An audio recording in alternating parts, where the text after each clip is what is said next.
Tuhan itu pengasih dan penyayang. Tuhan itu maha baik. Selalu diberkatinya kita dalam segala situasi kehidupan kita.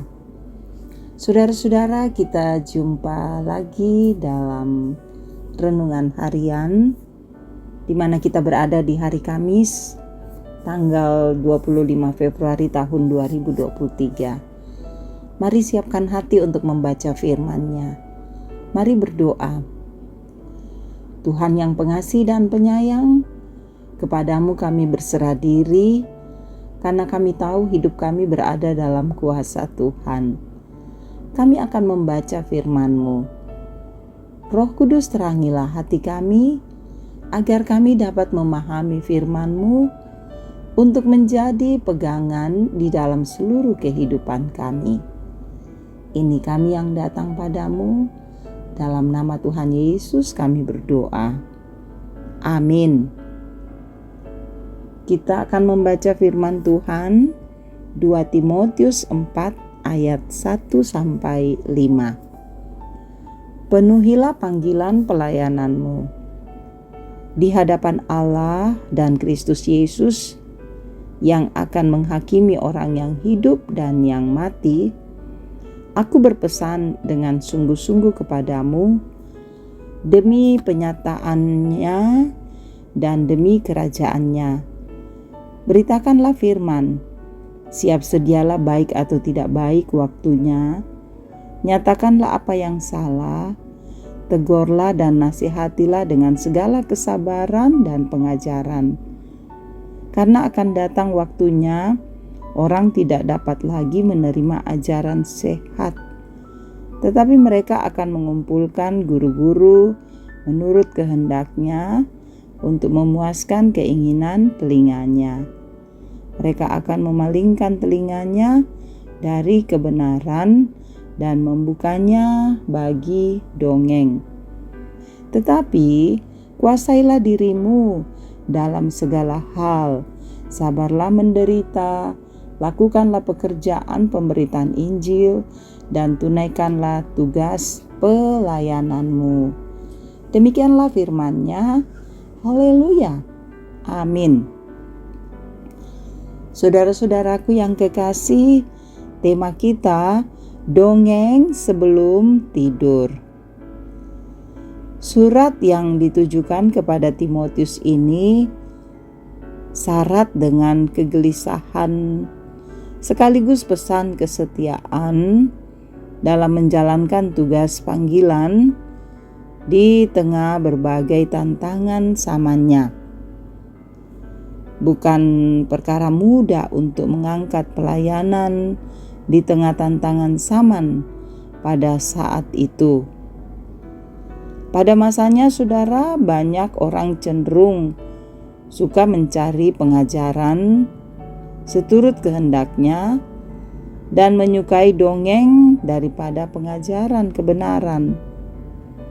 Dari keadaan tersebut, saudara, mengapa Paulus memakai istilah dongeng?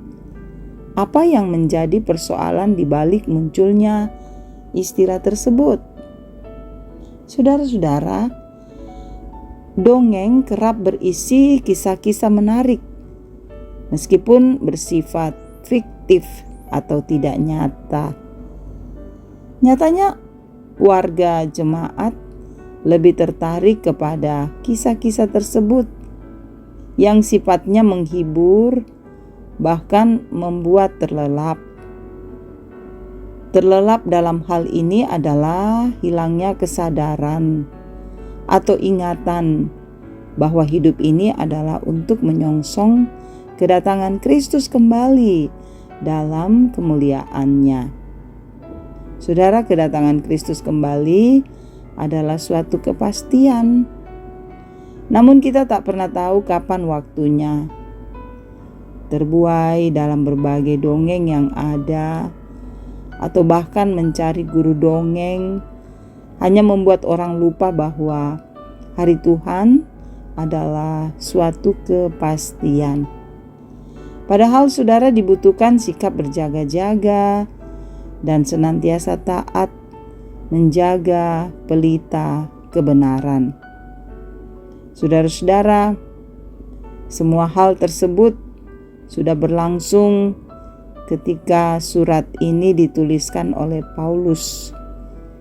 Melihat keadaan kita, bukankah situasi tersebut masih berlangsung sampai pada hari ini? Banyak perkara yang membuat kita terlena pada hiburan duniawi, yang membuat kita tidak lagi terjaga.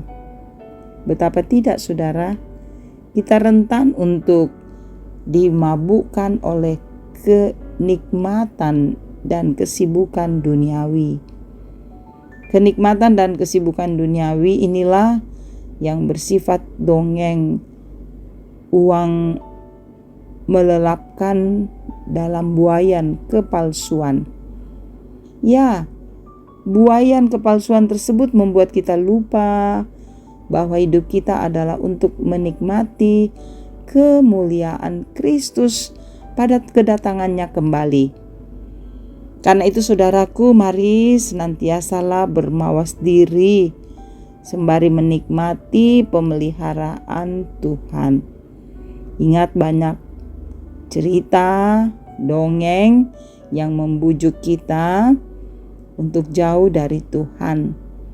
Mari berjaga-jaga, mawas diri, dan nikmatilah kasih Tuhan, pemeliharaannya, karena hidup kita ini untuk menikmati kemuliaan Kristus sampai Dia datang kali kedua. Amin. Mari berdoa. Tuhan, kami bersyukur untuk pemeliharaan, untuk kasih, untuk tuntunan dan kebaikan-Mu kepada kami. Terima kasih untuk firman yang boleh kami dengarkan, meteraikan dalam hidup kami. Berkatilah untuk perjalanan hidup yang kami jalani, yang di dalamnya kami menikmati kebaikan Tuhan, kasih dan kemurahan-Mu.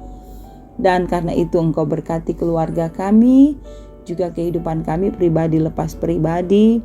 Kepada anak-anak kami Tuhan sayang, agar mereka bertumbuh dengan fisik yang kuat, agar mereka bertumbuh dalam iman yang teguh. Jaga, lindungi dan sertai, agar anak-anak kami selalu takut kepada Tuhan. Demikian juga dalam keluarga kami, biarlah kami hidup dalam damai sejahtera-Mu. Pekerjaan kami juga Tuhan berkati. Kami percaya apapun yang kami kerjakan dengan kebenaran, keadilan, di dalamnya nama Tuhan dimuliakan. Berkatilah Tuhan untuk semua orang tua kami dalam usia indah. Tuhan selalu beri semangat, gairah, agar masa usia indah dijalani dengan terus bersukacita, bergembira di dalam Kristus. Berkatilah pemerintah kami, berikan hikmat untuk memerintah dengan adil dan bijaksana.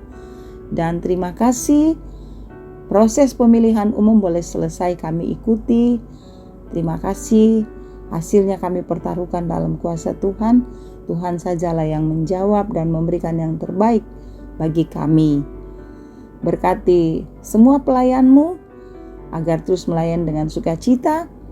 Berkati hidup kami, ada pergumulan, ada tantangan. Mereka yang sakit Engkau sembuhkan, mereka yang berduka Engkau hibur. Tantangan dengan ekonomi, tantangan dengan pendidikan dan sebagainya. Itulah beban-beban kami.